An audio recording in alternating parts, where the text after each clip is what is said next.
So this topic is on the approaches to coding, and if I can advance my PowerPoint. Yeah. So I first will give you a more formal presentation and will give you some reasons why do we need to talk about it, what kind of different ways of coding or common ways of coding are out there and what I've observed in my practice. And now, I guess it's over 20 years since I started to work with computer-assisted analysis. And my point of view is that we have to code in a particular way if we work with computers in order to utilize the functionality of the software. So it is a combination of how to code and then how to use the analysis tools, and I will provide some examples why that is the case. So the rules I have not kind of invented because I think it looks nice. There's some real some good reasons behind it while I'm recommending to code in a particular way. One or two approaches are top-down or bottom-up, or I guess lots of people do mix these two approaches. From a methodological point, it's more like the open coding, I like grounded theory, or coding without a prefabricated coding system, or if it's strictly top-down, well, you just work from research question hypotheses, your coding system is fixed, and maybe you fill it with empirical categories. And not maybe, you probably will, because you can't really think of a coding system that suits your data just upfront, not in a qualitative way. But we do find these two ways and mixtures of both. And what's then important in terms of building up a coding system is how to deal with it. So in my way of explaining it, it doesn't matter where you're coming from, whether you start top down or whether you start bottom up, you have to meet somewhere in the middle in developing your coding system, and then I actually move over to Atlas and give you some practical examples on how this is going to look like. Yeah, so I will start with the more formal presentation as a Prezi presentation, which I can also make available online. Prezi is something you can download for free, and actually you can't change it, but you can actually look at it. So why do we need to talk about it? These are some quotes I found online where somebody asked a professional ethnographer, so what tools are you using? And what we still find is that people don't want to work with software. It's like a stigma or some prejudice. Complex software can get in the way of the analysis. Sometimes all you need to do is to print out your field notes, take a highlighter and talk it over with yourself or with somebody else. So that's kind of the marking type way of working. Cut and paste. Yeah, big walls are important. I found that I need lots of wall space to spread my ideas out. Carry sticky notes with you everywhere you go. So kind of the result looks like this. So it's also a form of coding, yeah, in terms of yellow little pieces of paper and orange and purple and white piece of paper arranged around the wall. So also some form of coding that is happening here, but in a manual way. So at some point, maybe it all falls together. Yeah, if you look at it and talk with your colleagues, and it all kind of comes together in the end, all your little notes. Now, of course, it's in a way a bit ironic, because if you come from a software supported field, I like to be a bit more systematic in working. Another method I'm often observing is the back to Excel method. People start coding with software, and the software doesn't tell you how to code. It just offers this facility or this object and this technique of coding. There are no restrictions, so if you code on paper and if you do it manually, well, you kind of at some point 50, 60 codes saying, oh, I cannot handle more. If you do it with your stack all over the place, there's certain limits of what you can handle. In software, there is no limit. It's just a little text entry. It doesn't take much much space in terms of storage. So people sometimes have not even 1,000, 2,000. So the maximum of codes I've seen so far, I would never say that it might be the end, but the highest number of codes I've seen was 16,500. And I would say this was not really, if it was a student project, not really the fault of the student project, but some advisors who were coming from a quantitative field and have heard about grounded theory and told that students have to openly code all data. And then, of course, you end up in a mess because there's no warning, no red light flashing at you. And people just then, of course, leave the software, and that's kind of the back to Excel method. If they have 500, 600 codes, yeah, not over the top is in that particular case, but and they have, or even with 250 codes, they don't know what to do with them, and because maybe it's not built up in a way that they look at the analysis tools to see what I don't know how should I use them. It doesn't work with my codes, and then they want to print out everything in Excel, yeah, or then start copying and pasting their content into Excel tables, because my assumption is the reason why they're doing it, because that's what they know. Yeah, the software is unfamiliar to them, they don't know the procedures, but Excel is something familiar, so we'd like to go kind of back to what we know, like Word or Excel. So I actually would like to prevent you from going back to Excel and building up a proper coding system, proper in a way that you can get the maximum out of it from the software in terms of the analytic capabilities software provides. So this is a screenshot of the current Atlas example project that you can also access from within Atlas, from the help menu. Actually, yeah, you have an uncoded project to practice, and then this coded project. So we'll return to that, but before we do that, we're actually going to look at some examples about how not to do it. So this one I can criticize because this is my thesis research, 1999, when I was coding it. And yeah, this is you live and learn. So I've been working for quite a number of years already with software, but haven't developed that approach that I'm teaching and recommending now. What I've circled here are what I call monster codes. Yeah, if you're familiar with Atlas, the first number is the frequency, and the second number is the linkages to other codes. So the frequency, groundedness, and density counts the terminology in Atlas. So 157 quotation here on both sides, here 180. And so if I look at coding lists like that, and so you see also kind of a mixture. Some frequencies are quite low, and I have more or less I've collected lots of things under one term. That kind of cries for differentiation. So that's more like broad brush coding. I collect everything under one common name, but then I did differentiate, but not in the coding system. So that coding system is also, you see, it's not really sorted. It's just kind of a list of words all over the place. So the way I would do it today, if I would look, for example, at the term definition of impulse buying, so the study was on impulse buying, and I asked different types of consumer groups, normal consumers, but also addicted consumers addicted to shopping. What do they mean, or what does it mean for them to buy on impulse?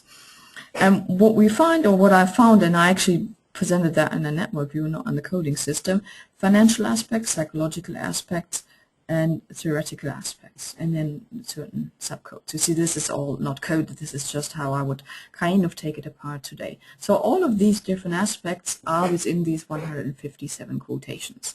So if somebody looks at that code list, they have an idea of how people actually define impulse buying. Yeah, it can be divided in 3 different aspects, and then you see some subcodes. So just looking at that big number, 157, doesn't help at anything. So it's also in terms of transparency, making that coding system available to a third person, also for your supervisor or colleagues to understand actually what we have been doing. It's also leading to higher quality studies. because that's some issues also in terms of validity, transparency, that adds to the quality of qualitative research. So this coding list looks already structured. Yeah, it has these prefixes. As we probably know, you have to work with those prefixes in Atlas unless we, until we get a way of sorting higher and lower order codes, and that's again pointing out that issue that the software only provide codes, and that's the same with also other programs. So if you're familiar with, for example, NVivo or MaxQDA, they offer a tree view, and you have this apparently higher and lower order category, but you also have to know exactly the same issues and how to build up a coding system, and when a code is a higher order code and lower order code, because that went wrong here in that list, and that can easily happen also if you have a visualization of the coding schema. And by the way, we will get something like that in version 8 of Atlas. I'm not sure how it's going to look like because it's still 2 years in the future, but there will be some possibility to do this. So what we see here, we see, for example, the subcodes, they are repeated a couple of times.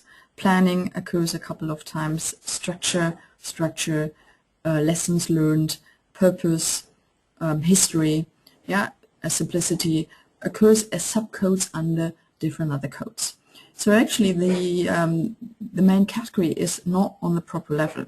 The LFs and LM and the whatever that you see as prefixes are models. This is a literature review, and it's a description of different models, but we have simplicity that applies to all models. So actually it's more interesting whether we can divide simplicity in different ways, or structure, or lessons learned in different structure independent of the model. So the way it should have been coded, hopefully I'm going the right way, yes, is we need to double code. If you have different aspects, if you have like the different types of model, the different challenges, the different purposes, the different definitions, if you have actors, if you have behaviors, if you have opinions, attitudes, these are different levels of codes. You should not have this in one long code name. And all the attitudes should be under one, if you call it category, one main code name. And if you have a tree, that would be the tree and not the tree with models and different aspects of the model underneath. So in Atlas, you then double code. Yeah, you code with the model and you code with whatever other aspect there is. And you see that also quite well in the example project. Yeah, because it's block data. I coded for all this kind of variable type information, whether it's male or female. You have to do this with block data for all those aspects. And then I coded content. Yeah, or if in other examples would be you have speakers of different political parties. We are in election campaign right now, so always good data for analysis, but we have speakers from different parties and then they talk about different topics, so that would also should not be in one code. We have the speakers from the different parties, maybe their different positions and what they're talking about. So these are all different layers of coding, and I'll show you also in a minute what you then can do with such a coding system. So kind of briefly cleaned up, and that's not the end of it, because of course if you put it all together we end up again with these small monster codes here, but now we have to subdivide history and the lessons learned and so on. But you see what the proper high category layer would be: benefits and challenges and components and graphic, and not the models. And here of course there needs to be some work needs to be done. And then if you don't lump all the different layers together, this is what you can do. You can make cost tabulations. So now we can easily see what are the benefits of all the different models. What are the different topics the various speakers of the various political parties are talking about? What is their emphasis? And then you can make tables like that. And of course you can access the data behind these tables as well. If you click on the cells, you can access the data. So it's not just about numbers. But in order to be able to create these tables, you have to code in a particular way. So that particular person, also a friend whose data I can use and present here, she then told me, I don't know what I should do with the core currents tool, and that's what you see here. And then I looked at her coding and said, I know why you can't use this tool. Because she had lumped it all together in one code word.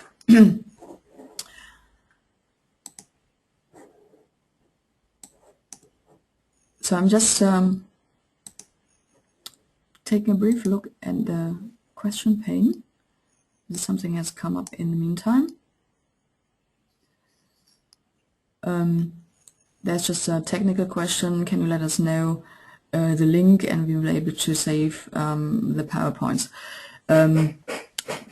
Yeah, the training center will get in touch with you. They will upload the video to the Atlas YouTube channel. I also will upload it to my channel, so it will be available on 2 channels in YouTube. But the training center will send you a link as well, because you said you signed in for the course.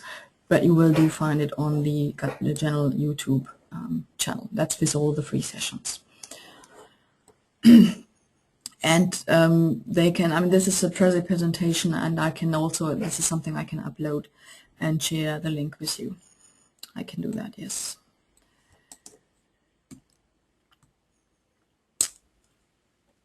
So the 3 main principles of coding, as I work with it, is noticing, collect, and think. You have heard me saying collect already. And in that case, with my monster codes, I've collected too many things under one code label. So, but that's what a code is. Yeah, collecting in that sense nothing to do with data collection. It has to do, you notice certain particular things in your data, and then you could start collect those things under one common code label.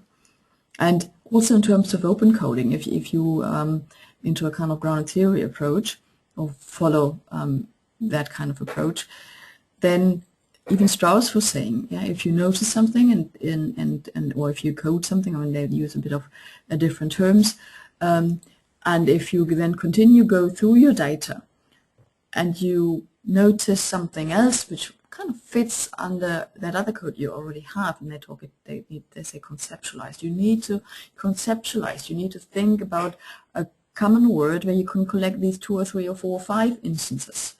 Yeah, and if you don't do that, if you label every instance, if you come from a bottom-up approach, if you label every instance, then you end up with a mess of coding. And if you do it manually, you're probably kind of more forced to conceptualize, but with computers, it's easy just to create 100, 200, 300 codes. Yeah, but if you don't conceptualize, then you suddenly have 500 codes and you get lost. Yeah, so this collecting needs to be done in a way, not overdoing it, otherwise you end up with monster codes.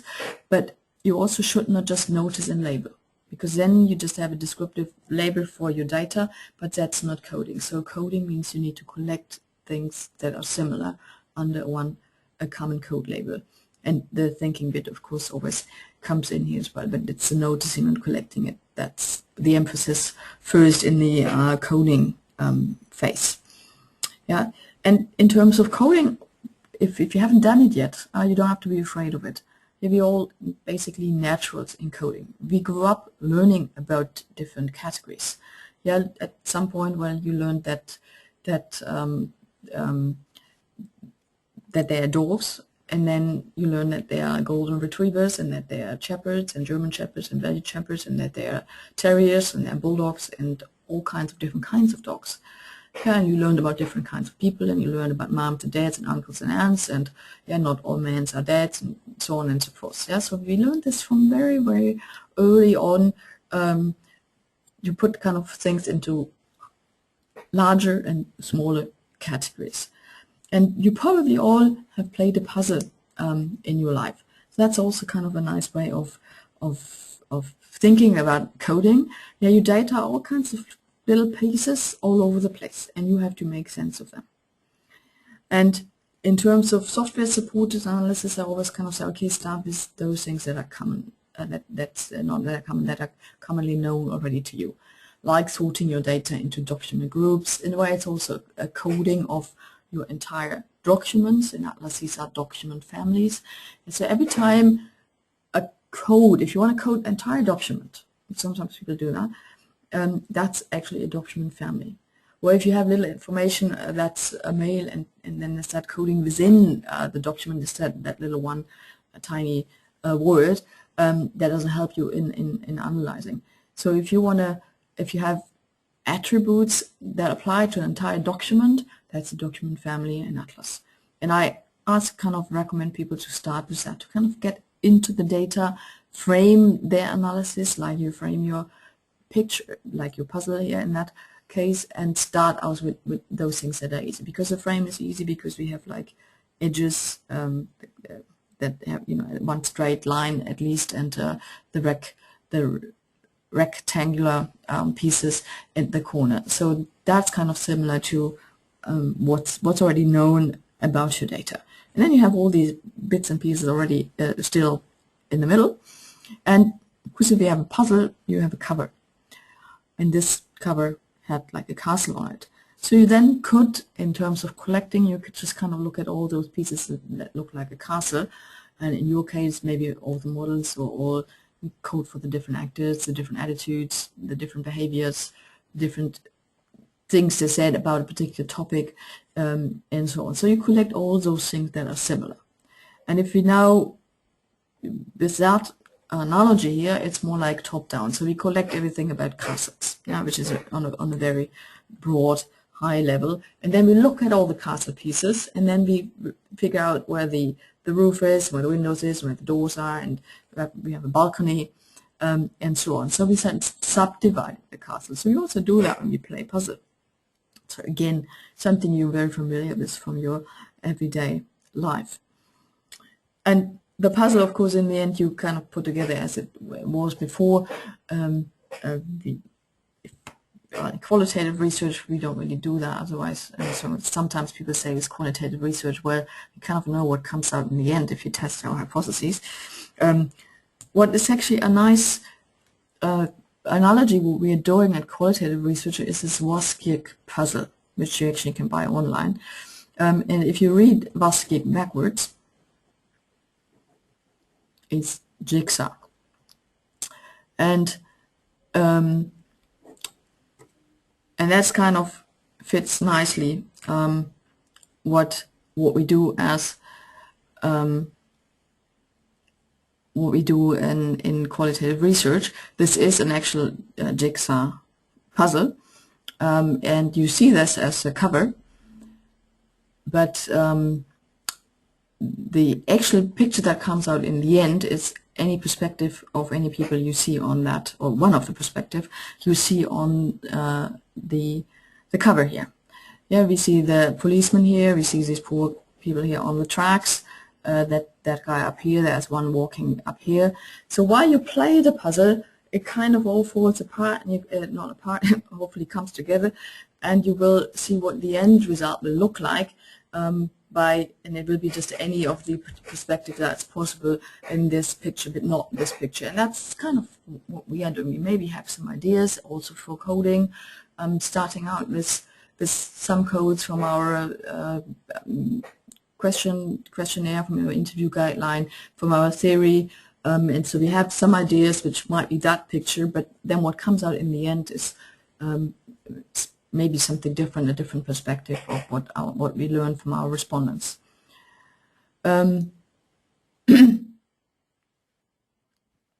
Yeah, I will get to that. Charles is asking, follow your thought, finish your thought, show us how to layer codes. Too much emphasis on what coding is and not enough on how to do it in Atlas. I will get to that. We still have 35 minutes.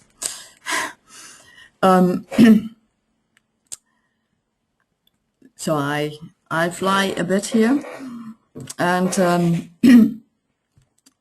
so if we code data, and then I can jump into how to do it in Atlas.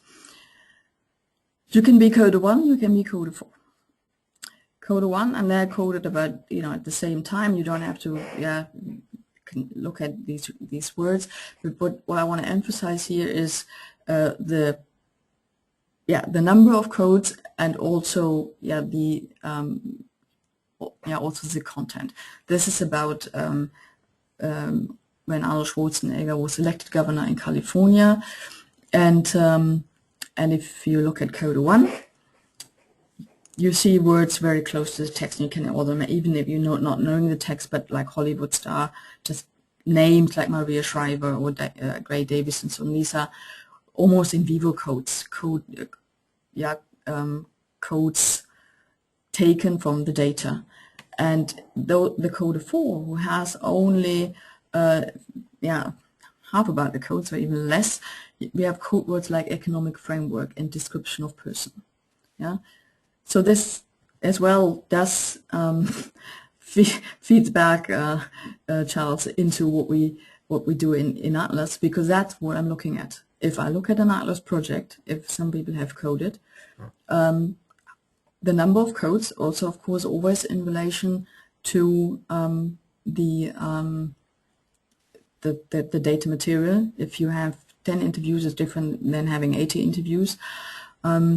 And just recently had a project with 300 short interviews, and they told me they have 72 codes, and without even having seen the project, I said, probably your code frequency is quite high. And that was also the case for lots of codes. So if you have 70 codes with 40 interviews, then you're on that side here. You have coded on a very broad level, and you need to differentiate. And this is what I'm going to show in Atlas and how to do it. Yeah, that and so you can test yourself if you have coded your data. Where am I? Am I on that side or on that side, or am I somewhere in between? So most people, I suppose, are in between. If you have 600 codes after 2 interviews, you're very much on that side. And most of your codes will probably have very low frequencies. And then you have to aggregate, you have to conceptualize, you move it to a higher level. If you're on that side, then you need to differentiate. So I stop this formal presentation now, then to probably satisfy the curiosity of how to do this in Atlas. And if we have time, I return to this as a summary.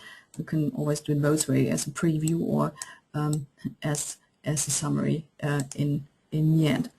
So I've prepared special Atlas projects, and they have been opened before, but they are also in here. Don't mind the project name, it's German, but the data is in English. So I start with developing subcategories.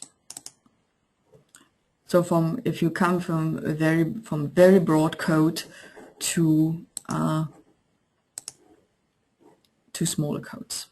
So this is the children and happiness project. Very few words on the project.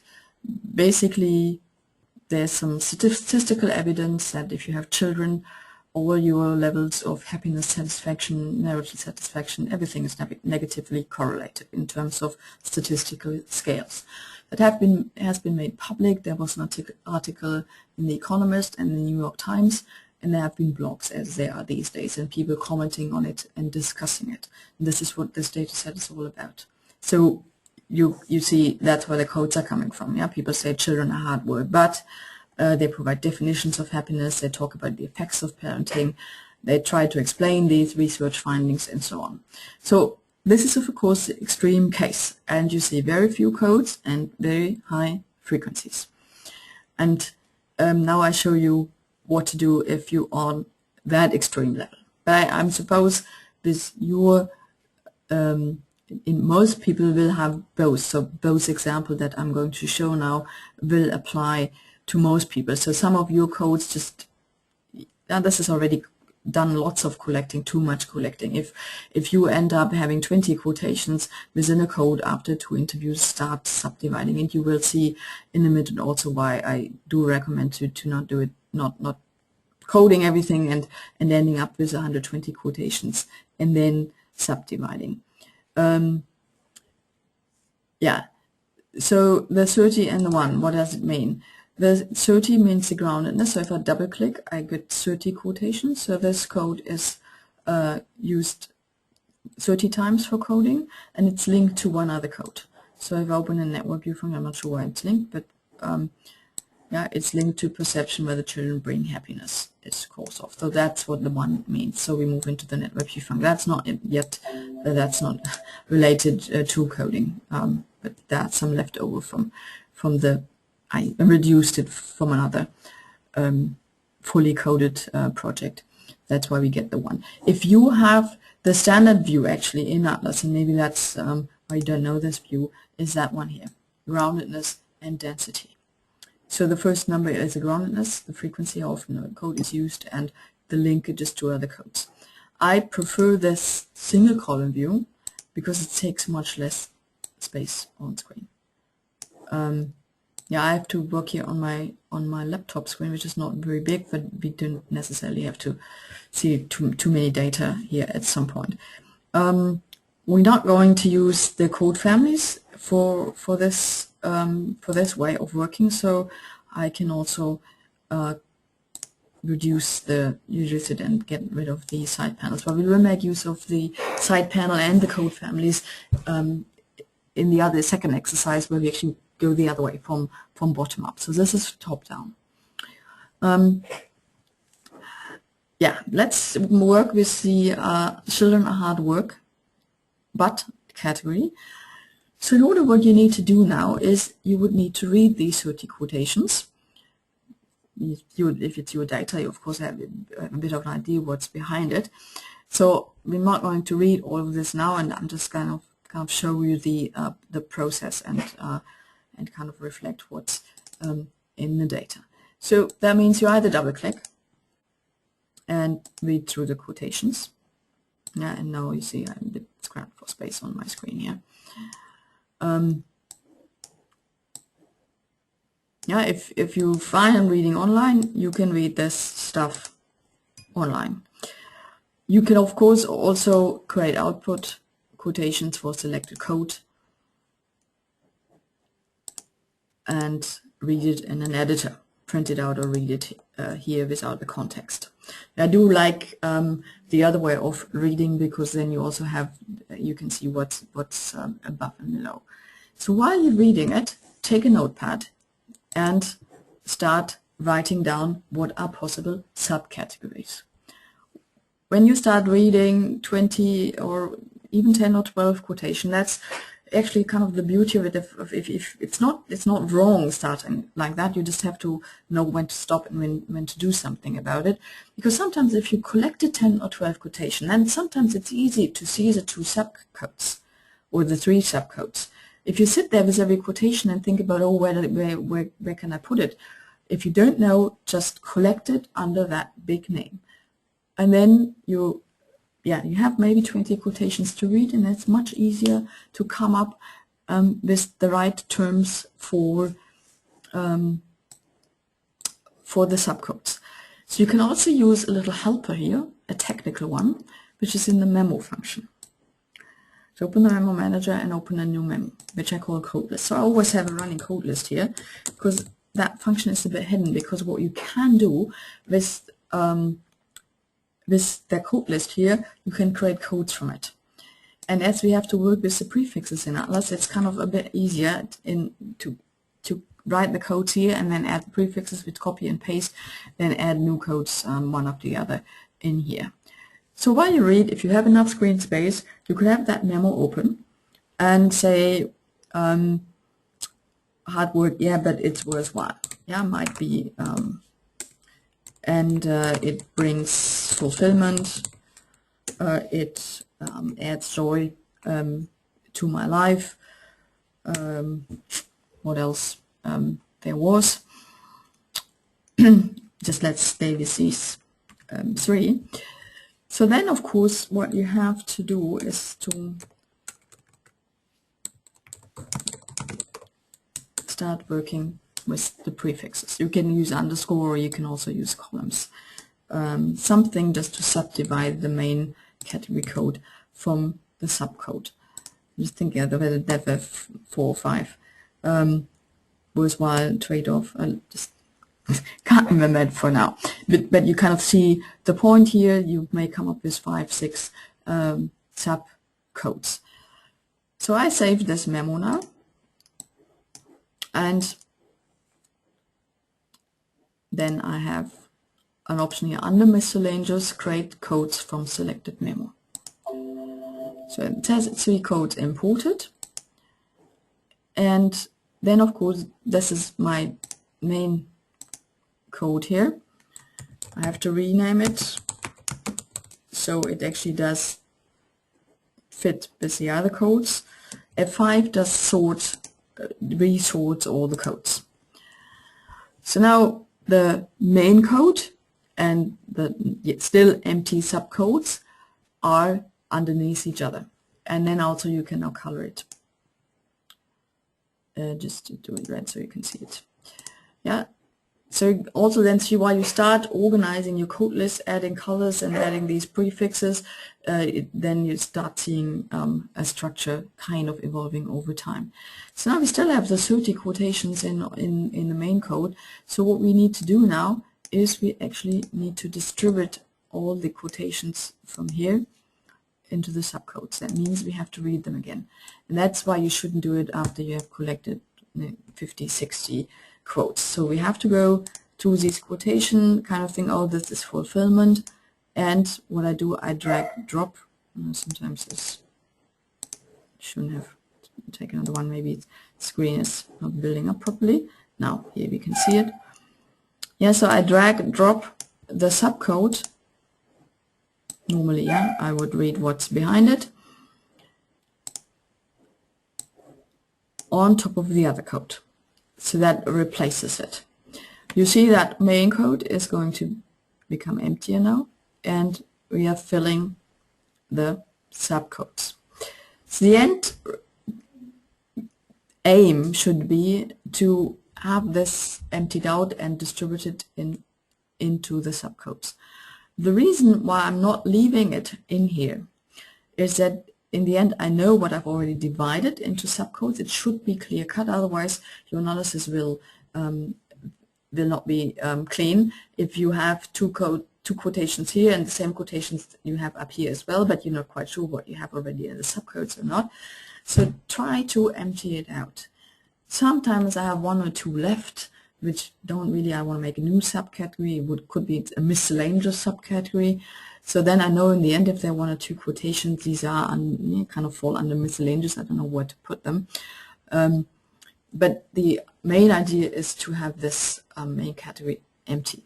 I use capital letters just to, this is personal preference, just to highlight to me this is the category name. I started to do this in version 5 when we didn't have colors. Yeah, and then but I kept doing it because I think it's a nice kind of header title for the category. Yeah, so that's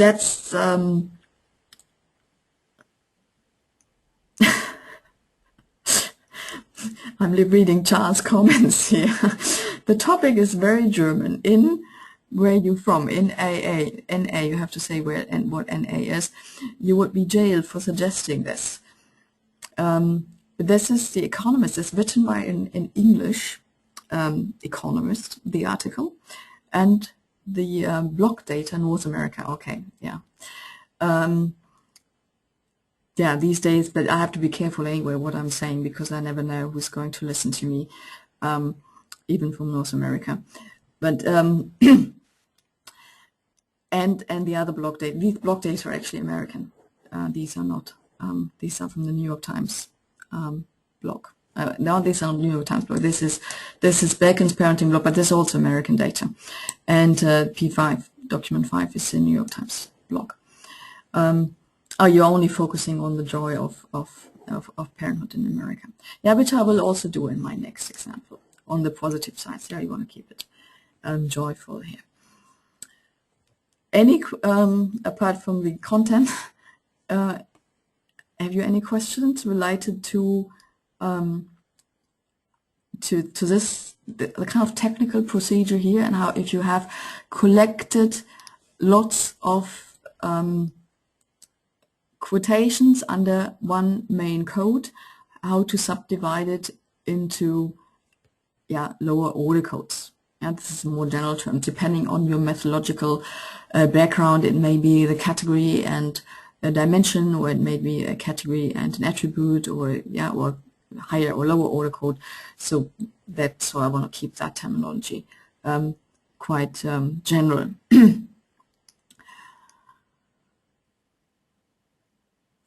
Yeah. So what? Yeah. One other point. I'm actually so having said that, I would actually distribute all of these quotations into the subcodes at some point. So maybe for some type of analysis, I want to have all the hard work but parenting stuff. I would like to collect it again. Yeah. In the end, this would be empty. So how do I get it all together? And that's for that purpose, I also create a code family from the hard work but.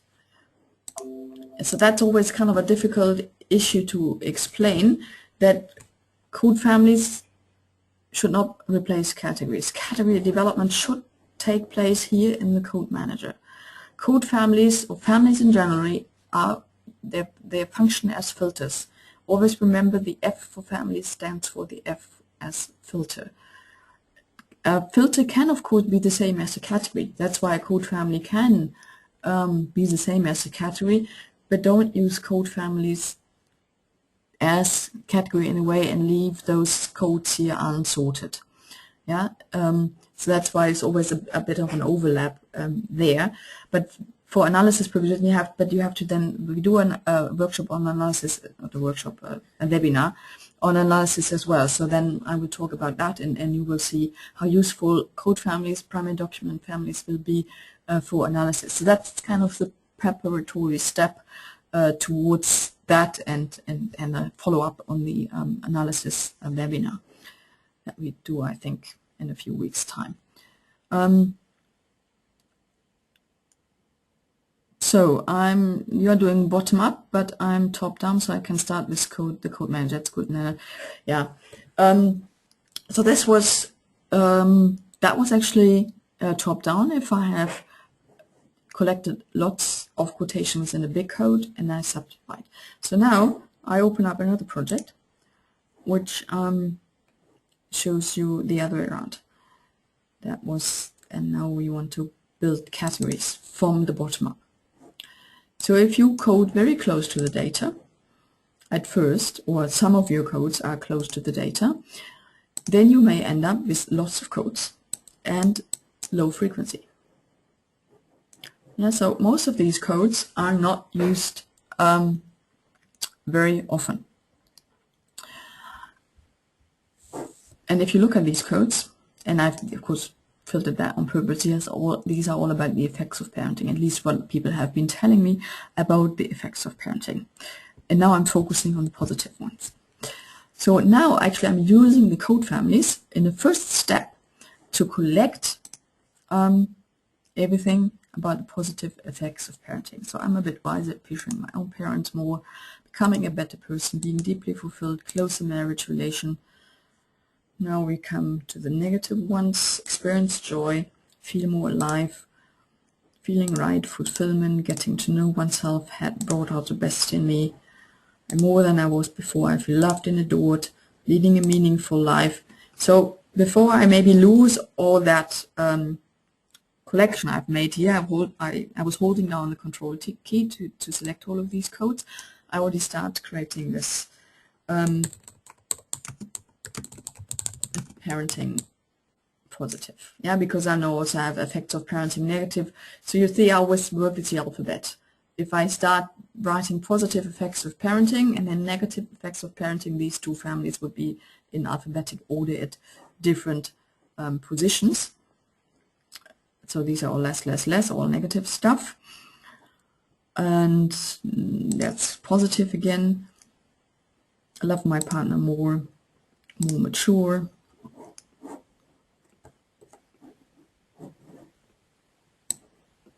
My score bar here.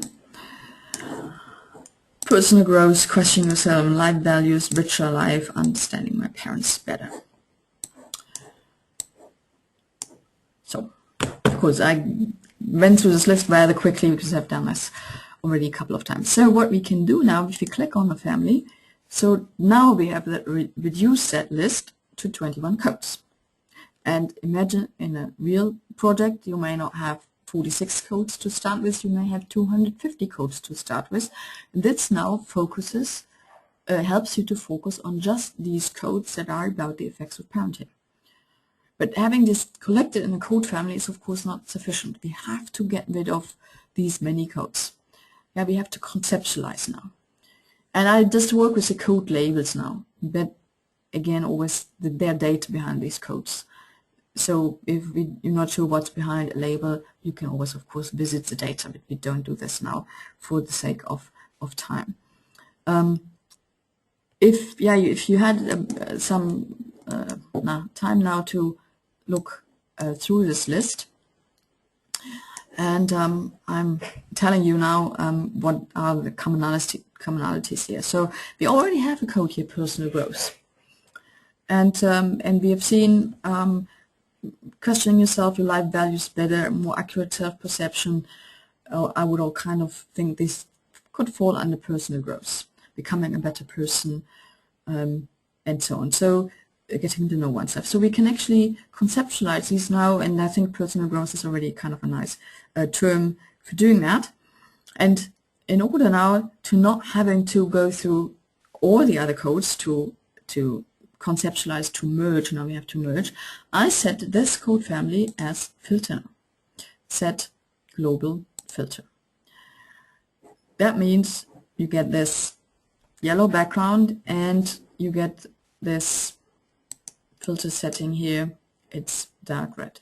And if not everybody here who's listening is on version 7, you will have to do it via the code family manager. Yeah, you can also create this code family here using the code family manager, and if you then double click on the code family, then your list will be filtered and you will see that pale yellow color. So you can do the same thing, it's a bit less convenient. So the side panels in version 7 are really great, and I did start working a bit differently now because of the side panels there. So now I have to merge, and that's what people are afraid of. They don't want to lose anything they have did. That's kind of this feeling of ownership. I've created these codes and I don't want to lose it. It's like, now you don't lose anything, you gain something. You gain structure and you gain also transparency. It's easier to handle your codes. And now I merge it and you see it's not that terrible. Where's merge here? So now I have, because I set this global filter, it's called global filter in version 7, I'm a bit wiser, becoming a better person, getting to know oneself has brought out the best and more than I was before, more accurate self-perception, questioning yourself and life values. So now you see this list is already reduced. We have 8 quotations. And now if we double click on the 8 quotations and then we would read the data behind it, we not just add our summary term. Yeah, before it was more like you are paraphrasing a bit what was in the sentence. We add the original data, and it's not that terrible to review 8 quotations. So the subcodes should not have 30, 40 quotations. So they maybe have 10, 12, some have 5, 6, depending on how much data you have. So you don't lose anything, you just gain by also being able to run better analysis in the end. So there's something about also about improved relationships. I don't differentiate now between the parents and in partnership. So we have and we can merge now. I can rename first improved relations, and then I merge all the appreciating. I do the parent and partner closer relation. No, love my partner more. I think these were the 4. Then we have something on fulfillment that occurs a couple of times. Fulfillment. And take the meaningful life here, richer life. Kind of have to come up with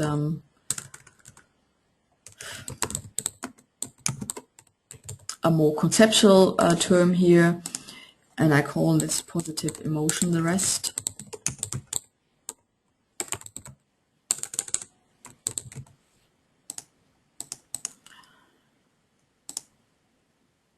Yeah, feel right, feel adored, feel more alive. And more mature, I forgot that, under personal growth. So, and then of course, if you, now it's easy to see if you overlooked something that's still there with one quotation. So the more you can reduce your code list, it's also easier to kind of think of where to put these leftover terms. What we have to do now here is work with these prefixes again. We don't have that tree. Effects of parenting pros I. Yeah, and don't make these too long. Try to work with some shortcuts. Use the definition field to enter kind of the full name.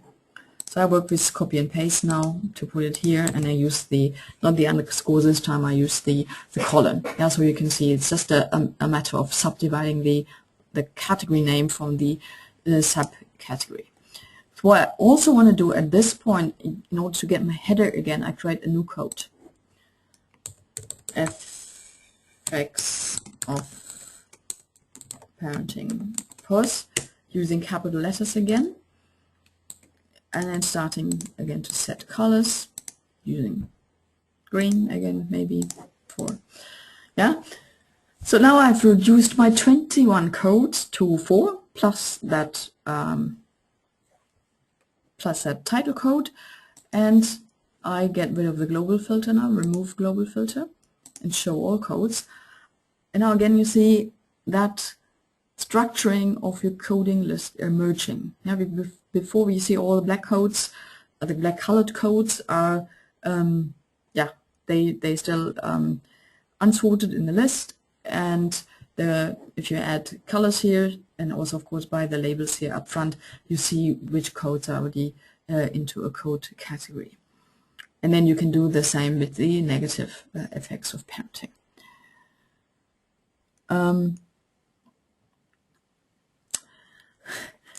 Yeah, I'm not reading that now, Charles, but a nice entertaining comments. Oh well, it's boring if I don't say it to the other people. He tells me I'm getting the hang of the American way of life, and I can soon emigrate.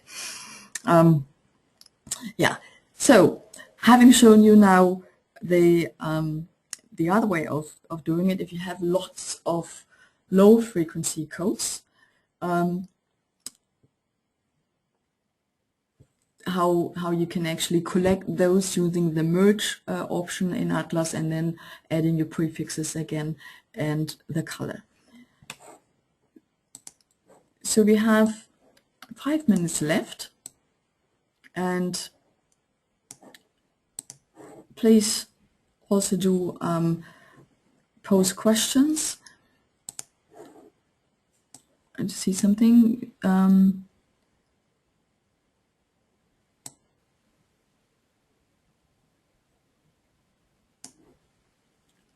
Yeah, that's already analysis, how to produce a crosstab with specific codes. But let me just bring up the fully coded version of this, which you can always review, because it's when you have Atlas 7 and also Atlas 6, because I also did the sample project for Atlas 6, so it does follow the same rules already. So what you see here, and the subcodes might be different now, but we have the effects of parenting, negative and positive one in the hard work, but that we had. Here is, yeah, rewarding. I forgot my subcodes here, but you see the main structure here. Yeah, different colors for each category. The main header here. Most codes are empty, but not all. So these 3 I didn't know where to put them. But this is how your coding system should look at some point. You see lots of code families here. They're not always categories, and that's something I could show then in the or will show in the analysis section. I can briefly show how I can do a crosstab. But in order to do a crosstab, it does require that codes are set up in that way. So you clearly divide different layers so you don't mix up these layers, and that you have higher order and lower order codes. Just a technical question I can also quickly show you. If you don't change it, then your standard view might be this. Atlas gives the code colors, or uses the code colors. By default, they are the same as these quotation boundary ones. But as soon as you work with your own personal code colors, right-click in the margin and select Use Object Colors. Then it does reflect the colors you also give in the code manager. Yeah, this is a red I used for that code, and a purple I used for that code. And that little bar here up front actually matches then the quotation color. This is what the meaning is about these colors and the possibilities. So what we see also in this code list, because it's blog data, it's not interview data, so we have 100-something blog posts here from people. So I needed to code these attributes. This is a person who has children, and it's female. And this is also a blog entry, if I wanted to. Yeah, but it's not all, it's all different types of data. So in order to mark this, this is actually a blog entry. And then if you see the content code, the hard work part, the reasons for having children, some positive evaluation, some explanation of the research findings, and so on. So you see the topic codes within the blog post, and each blog post is coded completely and with these attribute codes. So now with these type of data, we can prepare a cross tab, and there is actually an example here. And I said it's global filter, where we have the reasons for having children, the reasons for not having children, and comparing those who have children, those who don't have children. And we can make a cross tab for that. I do set it as global filter to facilitate preparing the table. So if you don't set a filter, Atlas is kind of running it for all codes by all codes, also to bring up the table here. And now we only have a few codes to select from. So I add these children, having children, not having children into the columns, and the reasons for having children and not having children into the rows. That's how you create that table. This is a standard view. The C coefficient doesn't really make sense with the sample data set. If you have 300 cases, 500 cases, it's kind of a correlation coefficient, a number between 1 and 0. That comes from quantitative content analysis, but you can also deactivate it. What remains here is the numbers. That's the standard view. I actually do prefer it being white, and you can also use the code colors here again as header backgrounds. So now we have a comparison immediately of what people say who have children, what people say who don't have children, about having children or not having children. And if I click on here, I see the data. And why I have got 4 quotations in it, yeah, it's the hits, and this is something I would need to explain in the analysis section. Yeah, but this way of coding allows you to create tables like that. And once the coding is done, the data at your fingertip, and you can run all kinds of analysis and have a question in your mind, follow it up. If it's a 0 result, then we have taken, spend 2 minutes to figure out it's not going anywhere.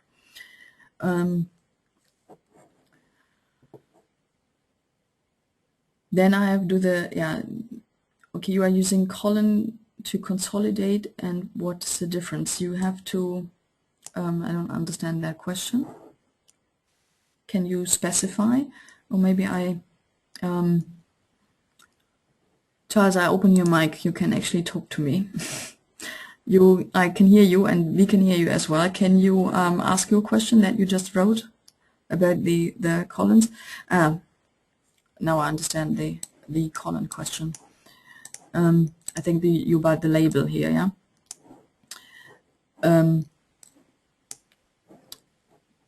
I use you can use column and some kind of symbol. You could also be a backslash or forward slash or something that differentiate that this is the prefix, that is the category name, and that is subcategory name.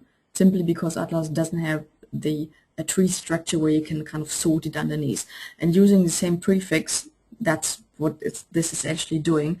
And that's actually not my own invention. So this is something all Atlas users come up with when they do 3, 4, 5 projects with Atlas. Maybe not with the first one, but the longer you work with Atlas, when I started to do that, it is already a number of years ago. Then I also heard it as recommendations on email lists and from all corners of the world that people use these prefixes or numbers to sort and structure their code. So that's something not unique to me, just to say that. Are you saying you can utilize any symbol as prefix? Yes, you can use any symbol or prefix, and what I've done here with the attribute data, set the filter now,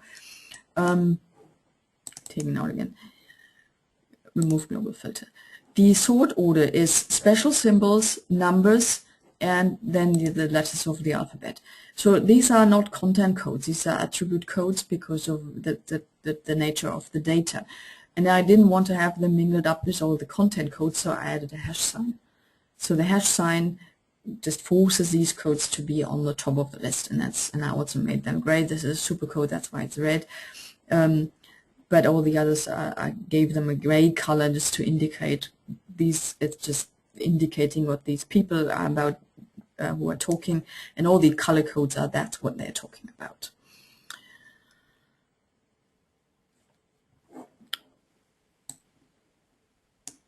Yeah, so it's shortly after 6 o'clock. I'm already seeing some people leaving the session, so we're at the end of our time. And so, yeah, this is actually the first time I did this session just on coding. And Charles has been so frank where he said, oh, he's been a bit of a bitch saying, well, just go away from your presentation and show us how it works in Atlas. So if you're welcome to write to the training center, or I think you will get an evaluation form, what you liked, whether you liked this combination of more theoretical introduction and practical, or you want me to show more in Atlas. So we welcome your feedback. Let us know how you liked this session and how we could improve it. And then, yeah, I hope I could show you something you could take with you and with your to your daily work, and that it was helpful. And then I wish you a nice rest of the day. It's evening for me, so it's dinner time, but some of you may have just lunchtime. So have a nice day, and maybe I meet you at another time for any other session. Okay, I get one more question from Bertha. I apologize for being late. Do you know if we will be able to watch the session again at a later time? Yes, I mentioned this at the beginning. I am recording the session, and you will receive a link for this presentation, but the free webinars will be on the YouTube channel, the Atlas YouTube channel, and also on my channel anyway. Yeah, so you will be able to see that video and also catch up with it to see what we talked about at the beginning. Okay, then as before, I wish you a nice day, say goodbye, and until next time.